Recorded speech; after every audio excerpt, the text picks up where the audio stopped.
In today's video, I'll show you a repeatable framework that you can use to trade volatility inside of the S&P 500. Now, I'm going to use the S&P as an example, but you can use the same exact framework inside of the NASDAQ, the Dow, whatever market you prefer to trade. Now, let's start with the S&P 500 first, and let's set the scene before even the market opened today. Today, we had non-farm payroll.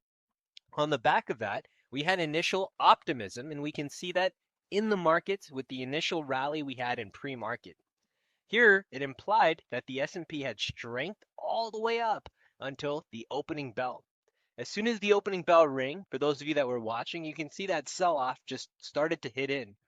Really, right after the first few minutes, we just had sell-side activity in the S&P for the remainder of that first 30-minute opening range. Now, what's interesting is at the end of this opening range period, we breached our lower volatility box models in the S&P 500.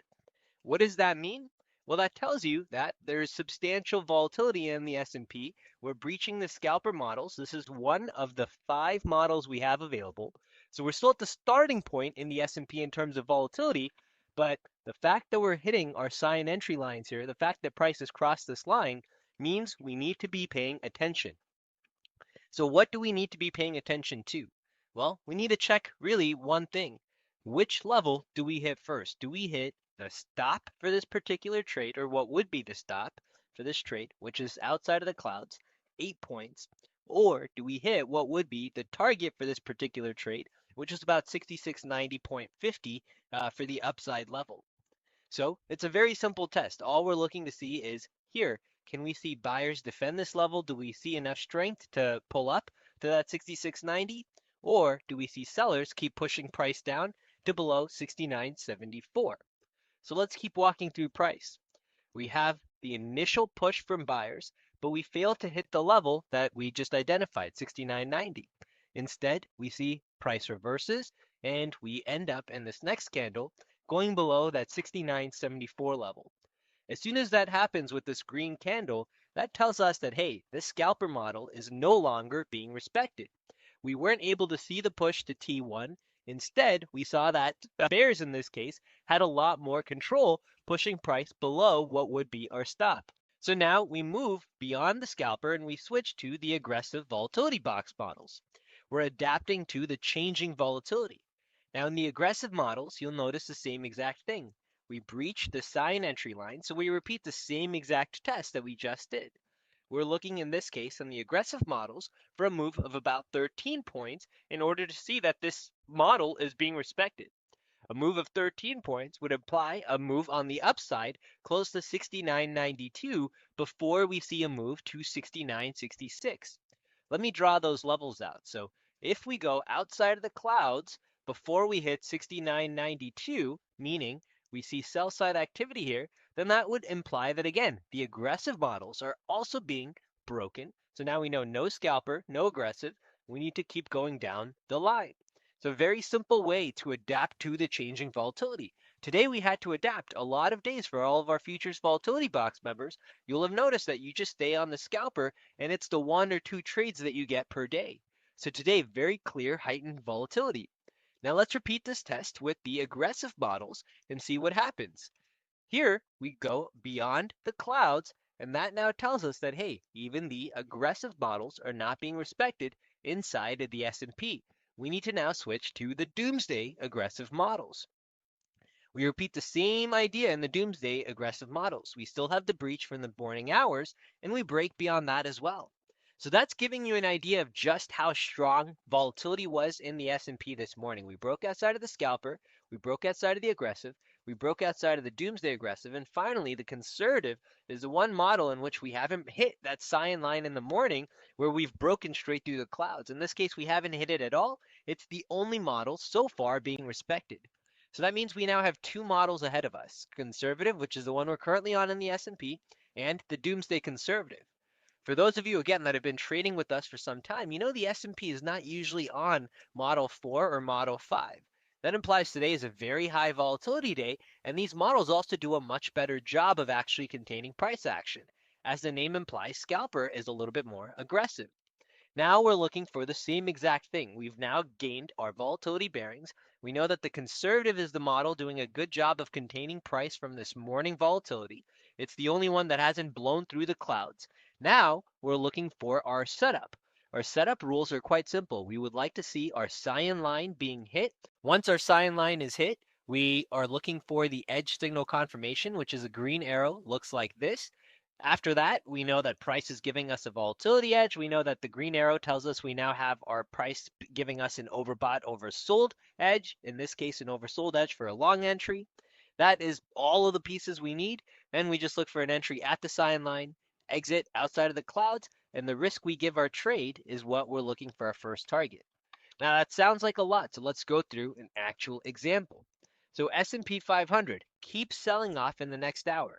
So the sell side activity we saw in the first 30 minutes continues in the next hour as well.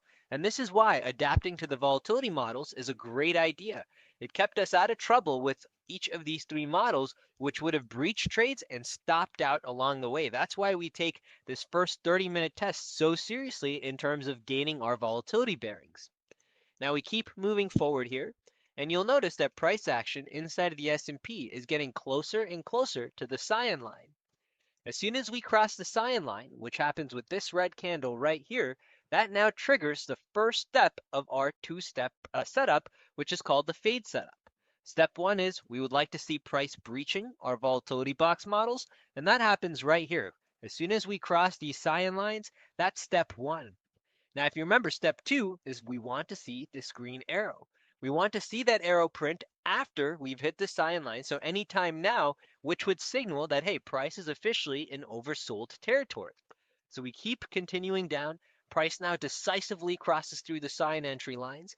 We want to see price stabilize here, and that green arrow is our sign that price is officially now in oversold territory. As soon as this happens, we have the two rules of our setup met. One, which is the breach. Two, which is the green arrow. We're looking for an entry at the cyan entry line. Stop is outside of the volatility box clouds. In the case of this setup inside of the S&P 500, that was a risk of about 14.25 points on this particular trade. And we're looking for that 14.25 points for our first target, which was a move near 69.52.50. So if I draw out each of those levels, 69.52.50, we see our stop.